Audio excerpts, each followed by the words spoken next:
Happy Friday, everybody. Welcome to another episode of Drumversations. We're getting close to 30. I think this is episode 25 or something like that. So thank you for those of you who have caught most of them since, I think, April when we started. There's just so much to talk about. My mind's been racing. It's been a crazy week of news as usual, given COVID numbers are spiking across 20 states in the country. Ohio is on the rise. The Republicans are trying to push through a new Supreme Court Justice, Amy Coney Barrett. 45 and Biden, had separate town halls, one on NBC, one on ABC. Hopefully you are watching ABC. Artists still aren't working in the way that we normally would. And, Breonna Taylor still has not gotten the justice she deserves. So, that's the context in which we're having this conversation today. It's hard, but it's almost revolutionary to just smile in the context that we find ourselves today. So hopefully, I've been smiling all morning for some reason. Hopefully you're smiling and having a good time in the midst of all the crazy, so you can protect yourself and, give yourself some energy and just some life-affirming energy. So we got a lot to talk about today. But first we want to breathe, connect, honor our ancestors. So breathe in, breathe out, breathe in, breathe out. Breathe in all the goodness the universe has for you, and out all the crazy so you can smile. Breathe in all the goodness, the love, and out all the anxiety, tension. As always, we want to honor our ancestors, and we will put your ancestors in the chat, and we'll call them.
Ashe.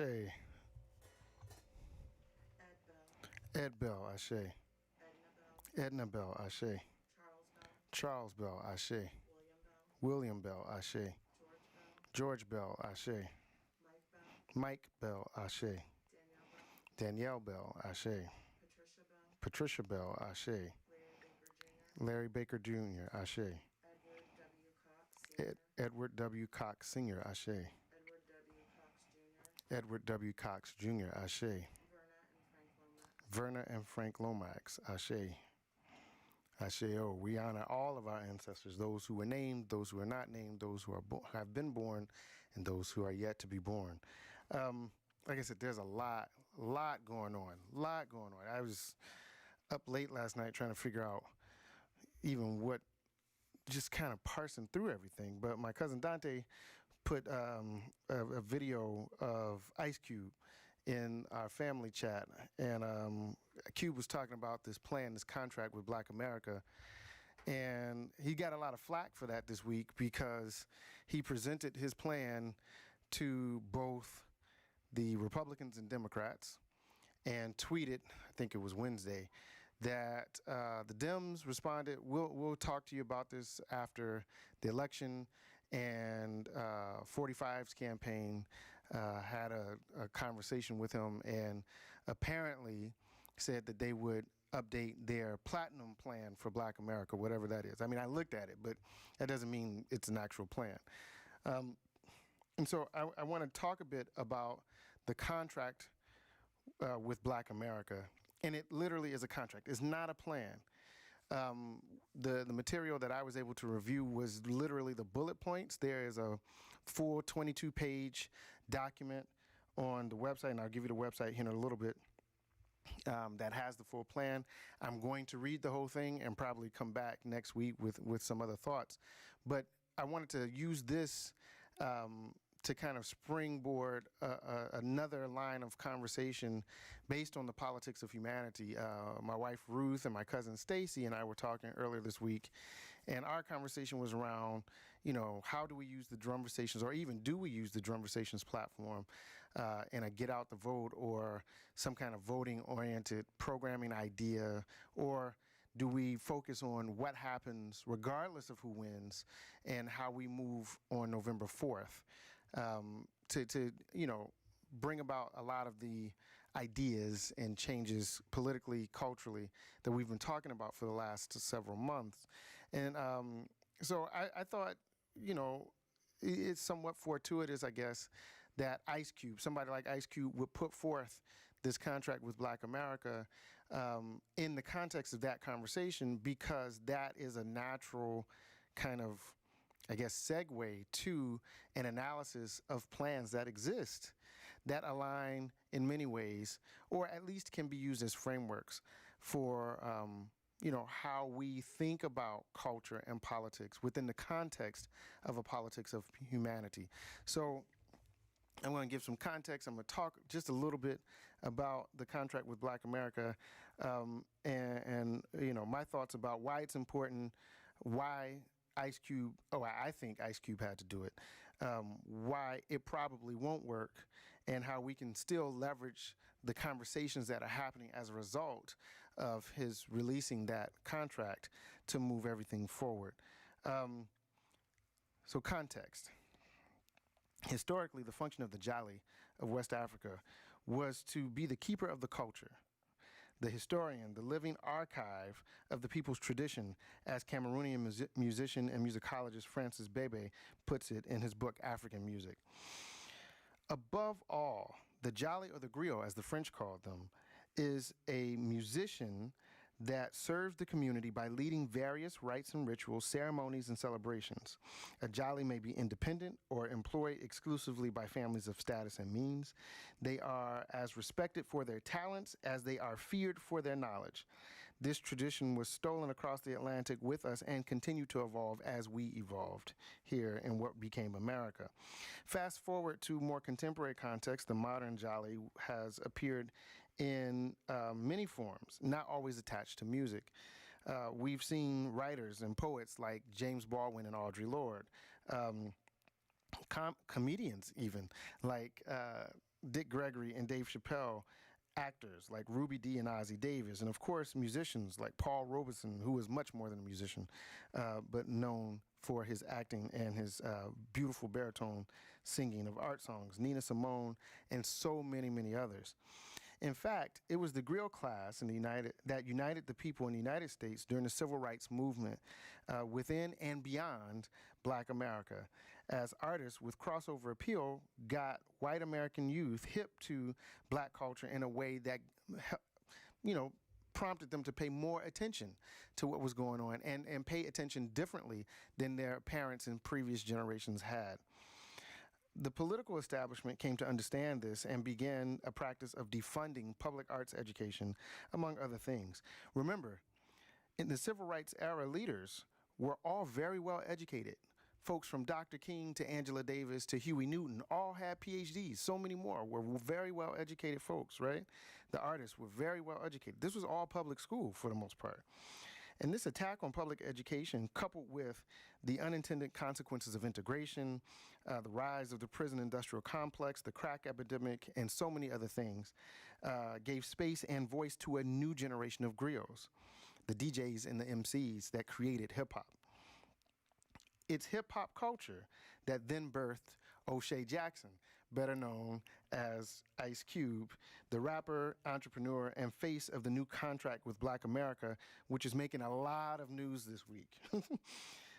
Today, I want to discuss aspects of the contract, why I think it was necessary for Ice Cube or Ice Cube level character in this game of American politics to do what he did.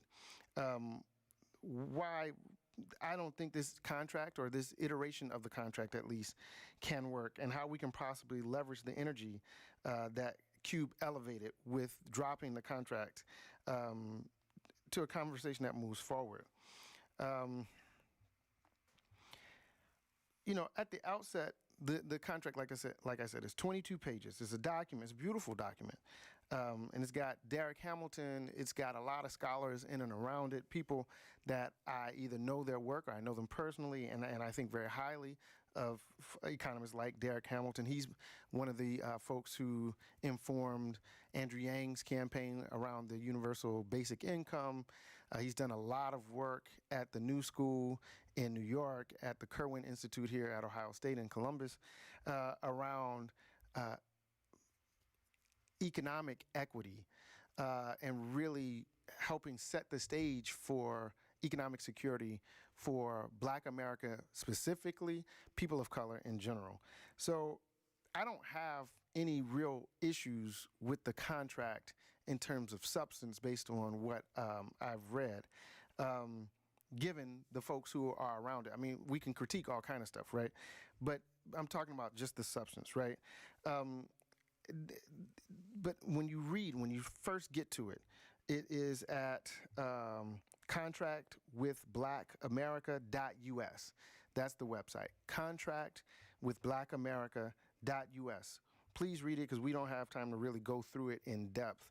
But I think it's worth everyone reading. At the outset, it asserts that it is a demand of citizens, by citizens and lawmakers of the government and corporations to finally create the more perfect union all Americans deserve. Derek Hamilton writes in the preface that this contract with Black America strikes at the heart of racism and presents a blueprint to achieve racial and economic justice. The contract has 13 sections: representation, lending reform, federal funding, the Federal Reserve, finance oversight, data and credit policy reform, prison reform, judicial reform, police reform, FCC licensing reform, Confederate institutions, the American Jobs Project program, and Black responsibility. And so there's a lot of substance there. And Ice Cube, in an interview with Roland Martin, said that they wanted to be as holistic as possible because he felt like a lot of things were piecemeal and folks were coming at the issue from a lot of different angles, and they want to put everything into one. which is interesting, and I'll get to why that's interesting in a little bit, but I just want to kind of give you a sense of the overview. Um, the contract argues that if the government and corporations do their part, this is the part about black responsibility.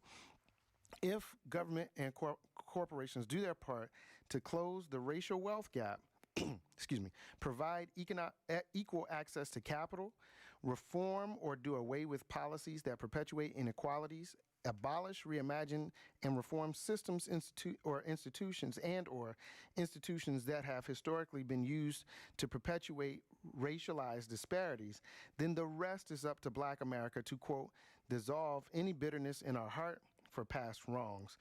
Continuing, the quote, we must become better citizens who are more productive on all levels of American society. We really must step up after we pass the contract with Black America without more excuses left in the kitty. Our entertainers should be persuaded to deliver more positive content that leads our youth to make better choices in life. A new pride must develop with these new opportunities, and we must fight against negativity, frustration, hopelessness, depression, alcoholism, drug abuse, crime, and violence, end quote. That's the blurb in the section for the Black responsibility part in the overview section, or executive summary, as it were. I'm going to dissect that last statement because I think that throws the whole thing into a very interesting place. Before we get into all that, I'm going to play something else.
Oh, okay. So, Contract with Black America, Ice Cube, with a team of scholars and people he calls smart people.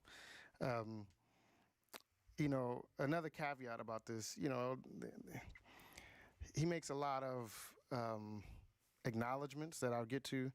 Um, and so it's a living document, right? And as you read it, I'm sure, like me, there's a lot of stuff in there that you agree with. But this statement, this last statement, really puts the document in a different light for me. I read through, like I said, I skimmed through. I didn't really get deep into the whole 22-page document. I just didn't have time. But I did read through all the bullet points, and I have them highlighted here in my notes. And I did read through the opening statements for each section in the executive summary. And it was hard for me to get past this statement on Black responsibility. We must become better citizens who are more productive on all levels of American society. That's really interesting to me because given slavery, there's not been any people in American society that have been more productive and got less out of their productivity, right? And there has been a series of federal policies that Derek Hamilton has written about, and many of his friends like Mersha Bardaran and others have written about, other economists, that explain very clearly, in her, as an example, her book, The Color of Money, she explains very clearly that there was a period post-Reconstruction into the 30s, the 1930s, where Black communities had launched concerted efforts and had some success with building safe, economically vibrant communities. And, when things happen like the Great Depression, those banks that had up until that time been successful started to go under because, one, there was no FDIC, and two, there was no cooperation amongst the larger banks and the smaller banks, smaller being Black-owned banks. Smaller not because they weren't good with managing money, not because they didn't have the wherewithal to do more, but because of the racial wealth gap, right, that was present at the outset. As soon as the Civil War ended and slavery, chattel slavery, was officially over, there was an economic gap between formerly enslaved Africans and everybody else who had not ever been enslaved, including some African Americans or Black, or however they identified at that time before those, those titles were used. But at the same time, even those folks, the free Blacks in America, did not have the same earning power as non-Black people in America. So there has always been a racial wealth gap. And Mersha Bardaran does an excellent job in her book, The Color of Money, detailing the attempts and the level of success that was had by the Black banking industry, and the commiserate federal issues that caused a lot of those banks to fall, right? There are only a few left, so they still exist, but there's a reason why, productivity economically might not be seen to be on par with non-Black citizens in America, right? Two, the second thing about that statement that bothers me is that it says we must be more productive on all levels of American society. Well, how do you define that? And why does that imply, or why should that imply that we've not been productive on all levels of society, right? There would be no American culture as we know it now without Black cultural production. Public school is a result of the reforms mostly pushed through and championed by the first Black senators and congresspeople during Reconstruction. Fashion, food, religious ideas, all kind of things have happened. There would be no D.C. without Benjamin Banneker, right? So we have absolutely contributed at all levels of society Duke University was designed by African American architect. I mean, all kind of things we don't know about, right? The comb, the ice cream scooper. We're wearing masks now. Garrett Morgan, the stoplight. I mean, all kind of things have been contributed. The light bulbs, right? Lewis Latimer. So we can, your cell phone, right? Henry T. Sampson created the, I'm a butcher this whole thing, but he created the widget, that's not the technical term, that allows the lithium battery in our cell phones to not harm us with the radiation, right? So we wouldn't have our cell phones without the intellectual property and production of black inventors, black scientists, black engineers, right? So either this is a statement of sheer, complete ignorance, or they're not talking to us, right? So once I read that, now everything I had thought about, the statement and the document, up until that, I have to now rethink. Because I can't believe that with some of the folks named as contributors to this document, they're unaware of these issues. Right? So now, that's why I said I have to go back and reread, because now I have to read from the context of not just voice, tone, and tenor, which is where I was reading from in the first place, because Ice Cube said this is for us. This is a contract with Black America that puts us in a better position, right? But that is really interesting on another level, and we'll get to that in a little bit. So I have to now reread it, because that makes me a little leery of the actual purpose of this document. That could be changed in dialogue, right? Because Cube says he's open to that. But this is just me. And then it says we have to step up, because once we get the contract with Black America passed, there are no excuses. What are our excuses for our current condition? It's really interesting. Again, so post-slavery, like slavery just ended yesterday, right? And we're able to leave the plantations. We had all the skills. We had all the skills, right? And we go out and we are not able to participate equitably, equally in the American economy. And we are forced back on the plantation in large part, which is the result, which brought about sharecropping and that whole system, which is financial slavery again, right? Because at the end of every season, you're still in debt, because the landowner, no longer slave owner, the landowner is giving you a loan, so to speak, for all your materials, for all your seeds, for all your tools, and then you bring in the crop, and because many of us were illiterate, we didn't know what was going on. And so somehow, some way, no matter how much you did, you were always in debt, right?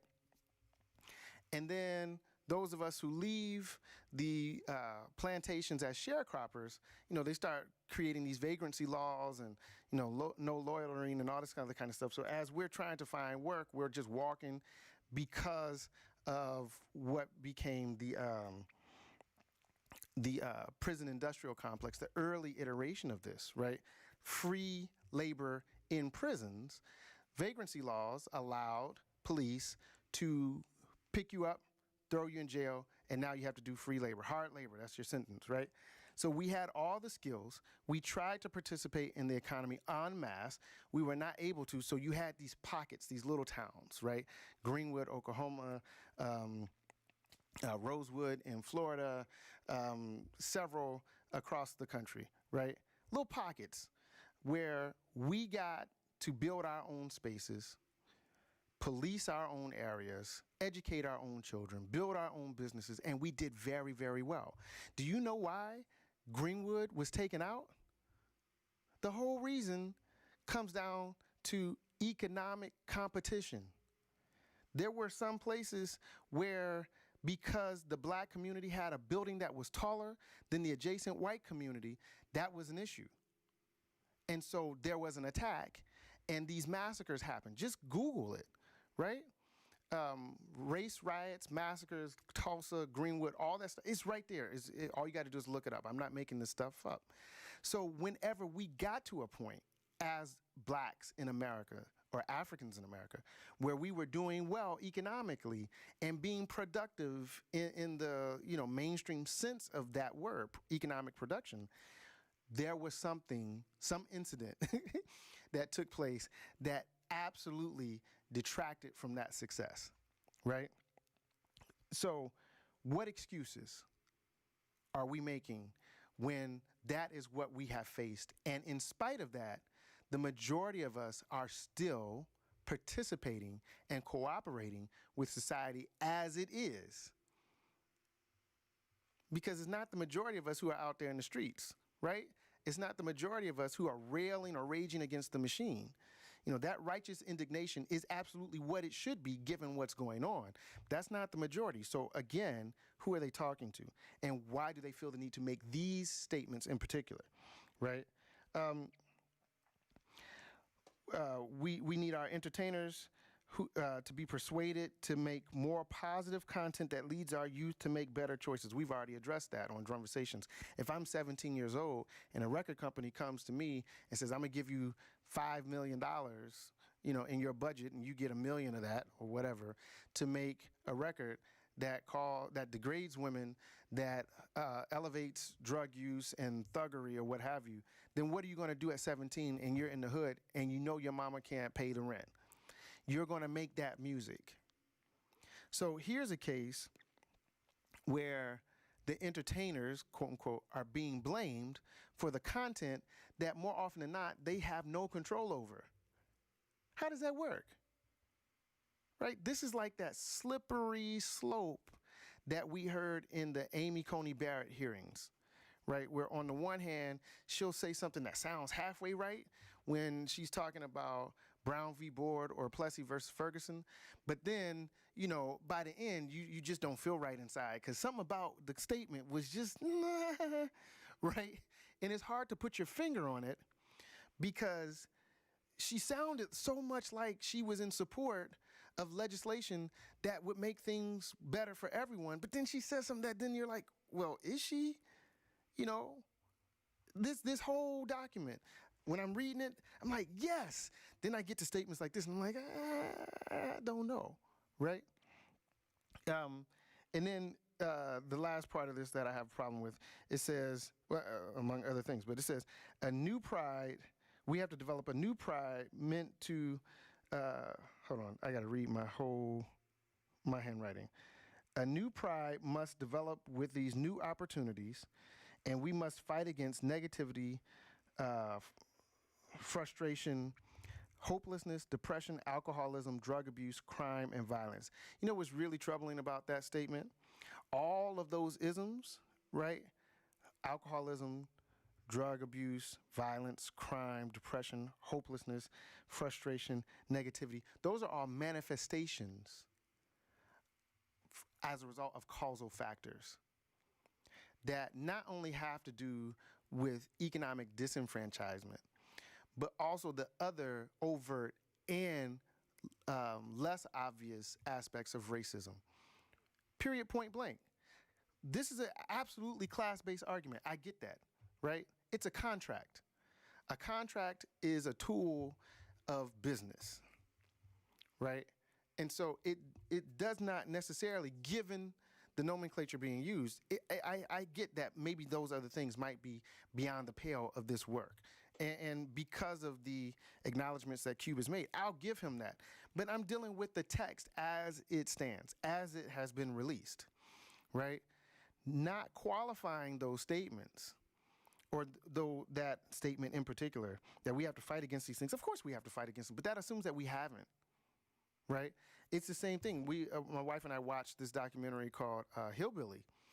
And it's a documentary primarily about white Appalachian citizens in America who have been forgotten, who are voting for 45 or have voted for 45. And, their whole thing is nobody's ever heard us. We feel like he's hearing us and we're going to vote for him, right? That's hopelessness because anybody in their right mind understands that dude cares nothing about them. What is their recourse? Right? Are we to blame them just because their experience is their experience and it drives them to their conclusions? Right?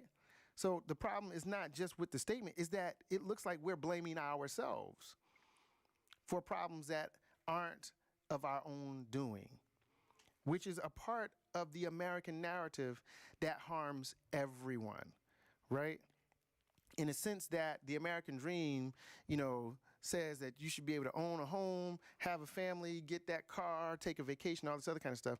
And you can't do that because the cards that were dealt to you don't have that in your future. It's supposed to be your fault, right?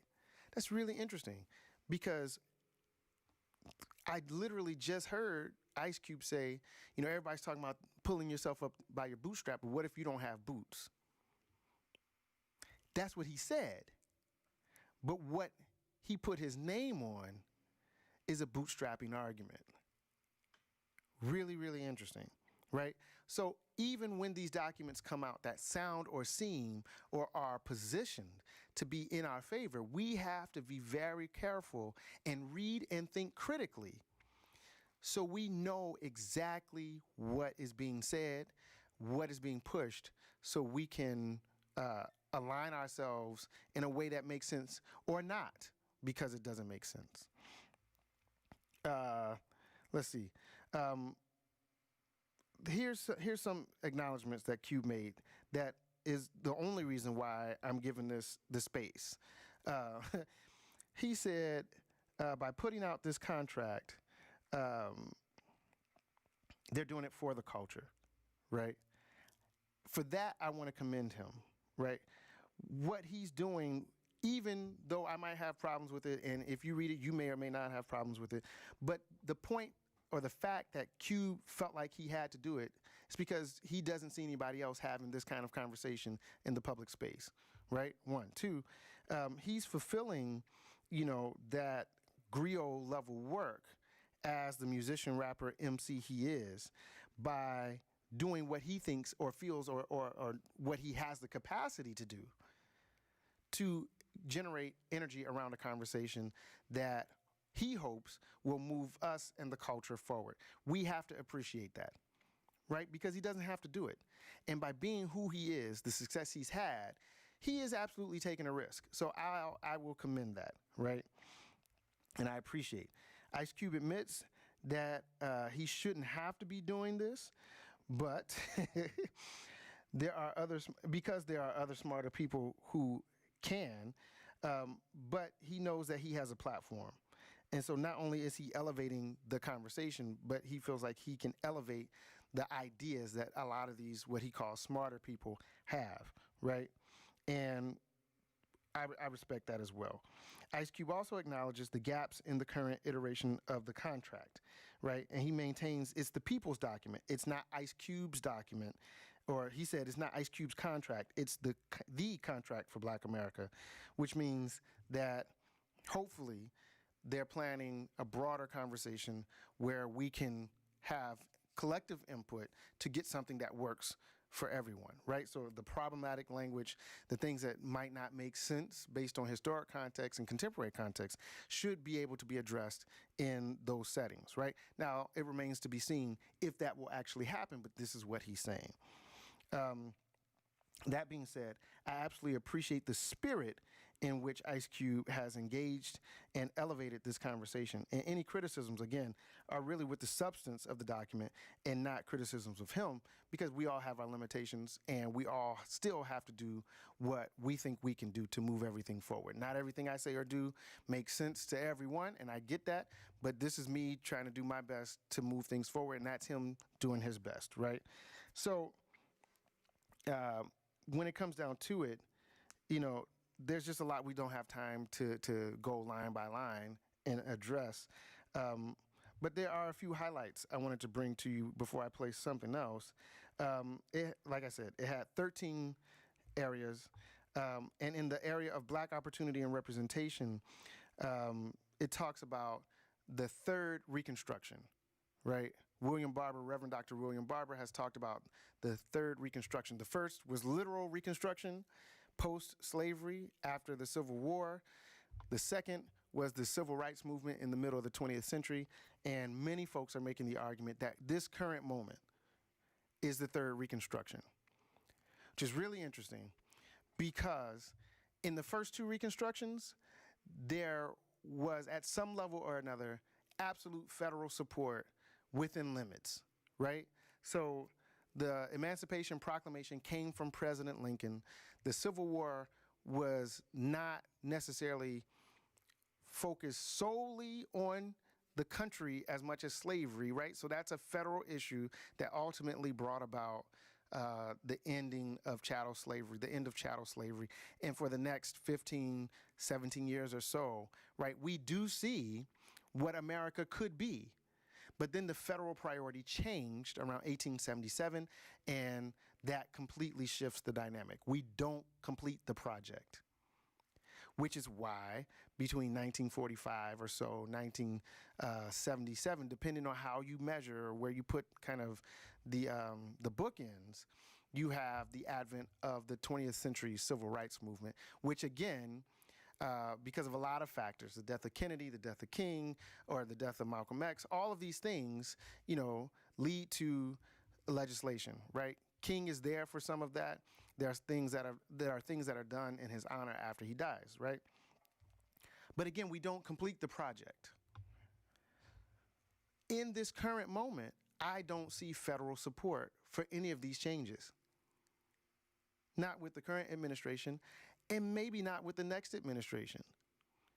Because while absolutely the argument that Derek Hamilton and others make with respect to reparations is totally a federal thing, and by some estimations, not enfranchising Black America is costing America up to $16 trillion of GDP, right? So we're literally shooting ourselves in the foot and the arm and the leg economically.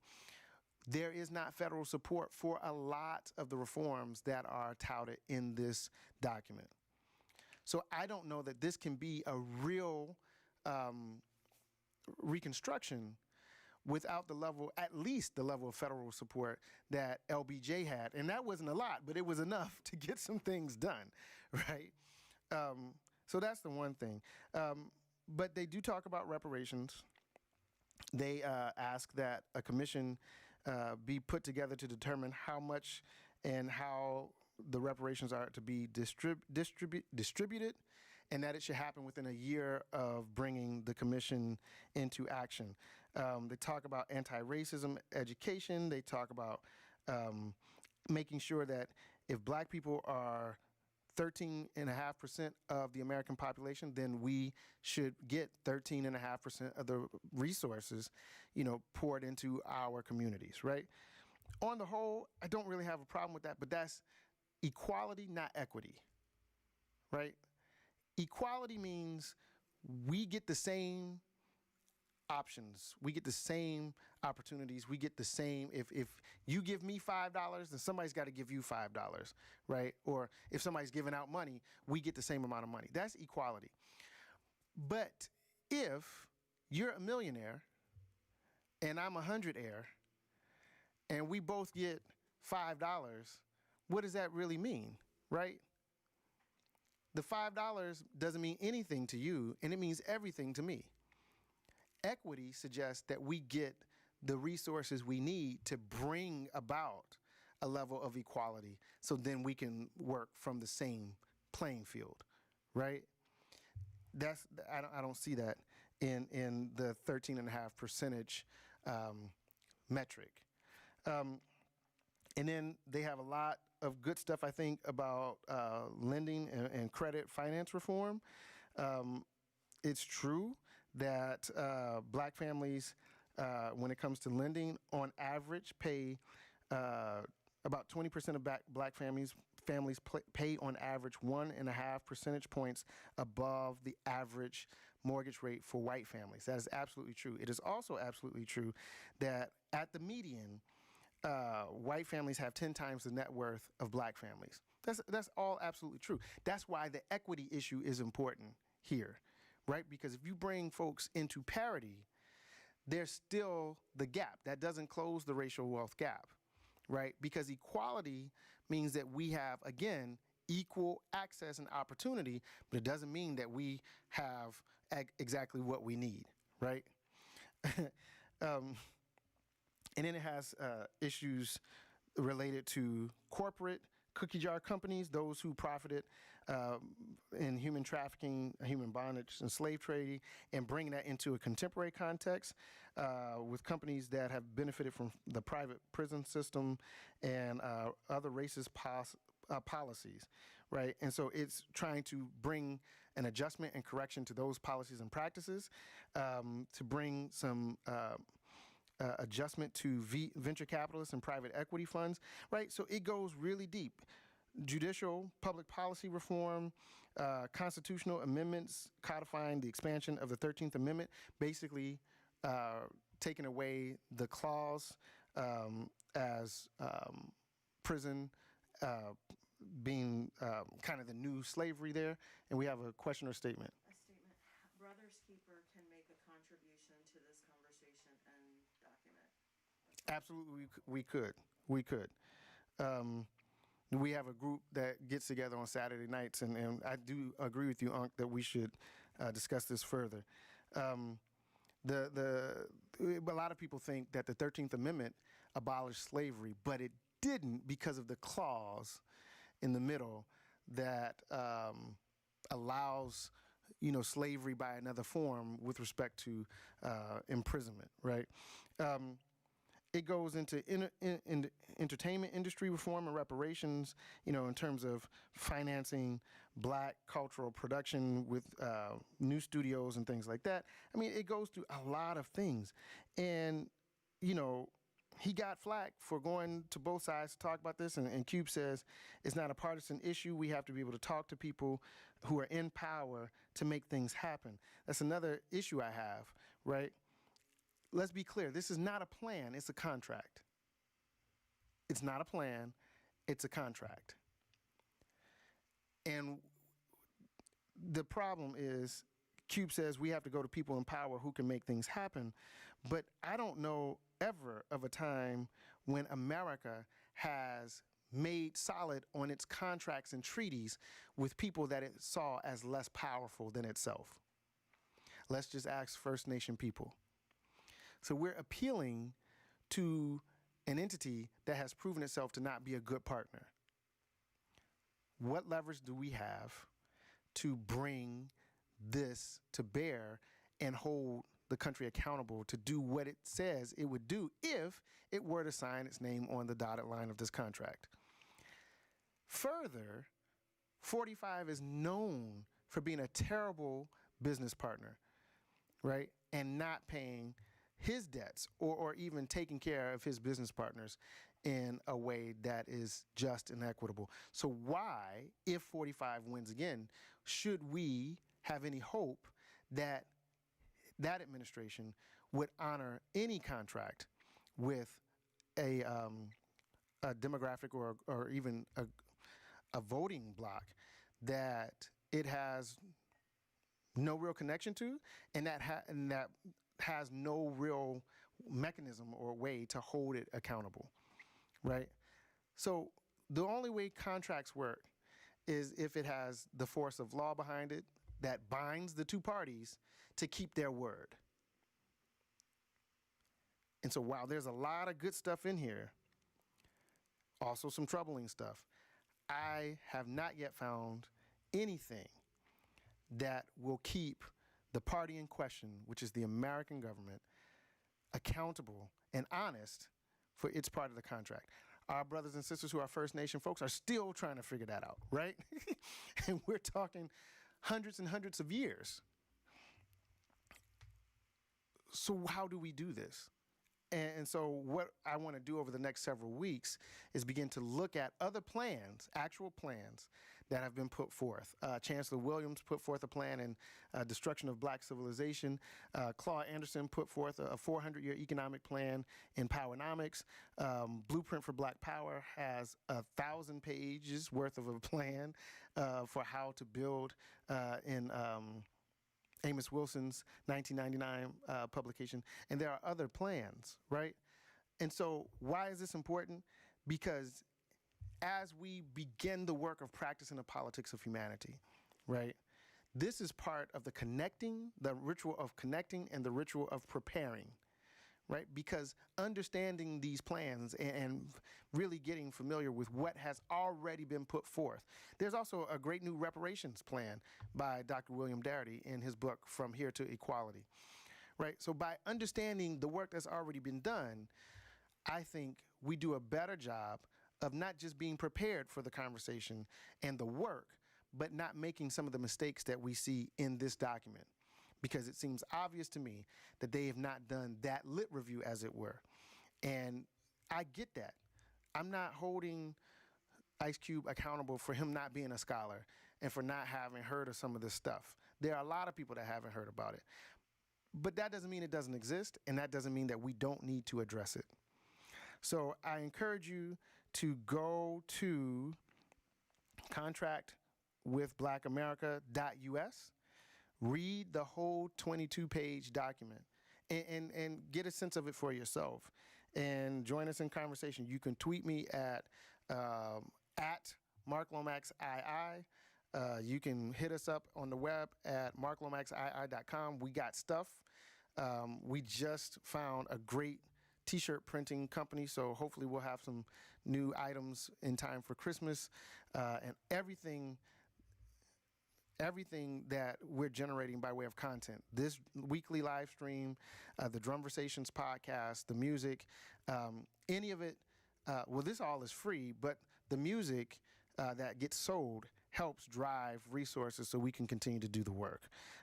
So I hope you all have a great weekend. I'm going to play us out. Peace. See you next week.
See you next week.